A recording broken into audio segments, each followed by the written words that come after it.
أعظم اختراع لمحرك البنزين، أو بالأحرى أعظم تحوير، أول من قام به هي مرسيدس SL 300 في سيارتها الجولوينج المشهورة ذات الأجنحة، وصارت بسببه أقوى وأسرع من نسختها سيارة السباق. منظومة تزيد من قدرة السيارة وتقلل من صرفها ومن الطرق داخل المحرك الأدوانز. للي ما عرفها، إنها منظومة حقن الوقود المباشر GDI. هذه المنظومة في بدايتها كانت تستخدم في محركات الديزل، لكن مع تطور الصناعة وخصوصا في الفترات الذهبية ما بين الخمسينات والسبعينات بدأت الشركات تطور أشياء غريبة عجيبة في السيارات، من منظومات تبخير الوقود في الحرب العالمية الأولى والثانية إلى منظومات حقن الوقود والوقود الهيدروجيني، وسيارة ناسا العاملة بمحرك غريب جدا لا يحتاج تزييت ولا احتكاك فيه. إذا تريدون أحكي لكم عن هذه المحركات مستقبلا كتبوا لي بالتعليقات. محرك البنزين كلما تطور نجده يقترب من محرك الديزل، لأن محرك الديزل كفاءته عالية جدا تزيد على 40% من الحرارة المولدة، بينما محرك البنزين نادرا ما تصل لهذا الرقم.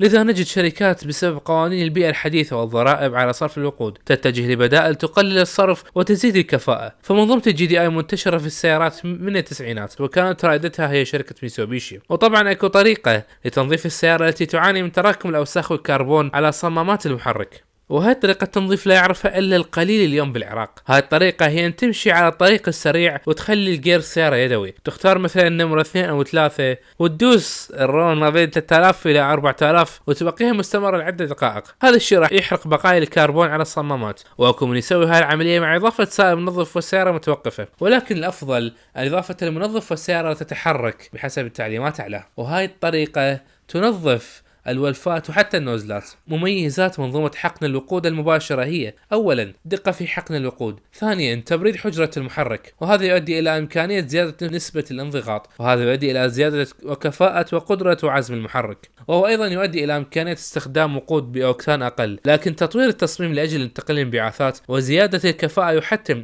استخدام نسبة انضغاط أكبر لاستخراج طاقة أكبر وكفاءة أعلى. كما تقوم بعض الشركات ببرمجة نظام على المسير، فعندما تسير السيارة بسرعة ثابتة مشغل كروز أو مشغل كروز تحرق وقود بنسبة تصل 1 جزيء من الوقود إلى 55 جزيء من الهواء، عكس السيارات العادية التي تبرمج على نسبة ما بين 14.7 إلى 20. أما سلبية GDI هو تراكم الكربون على صمامات المحرك الولفات واحتياجه لوقود ذا أوكتان عالي، لأنه مصمم لدول غير العراق، فهي مشكلة تصميمية أصلا. أما الحل لمشكلة أدوانز فهي أن تحور LPG أو تبدل ذراع المحرك، لا أن تخلي دبل غاز جيت ولا برمجة. باختصار GDI اقتصادي بالوقود وكفاءته عالية، لكن المشكلة بوقودنا. إن شاء الله عجبكم الفيديو، وإلى فيديو قادم.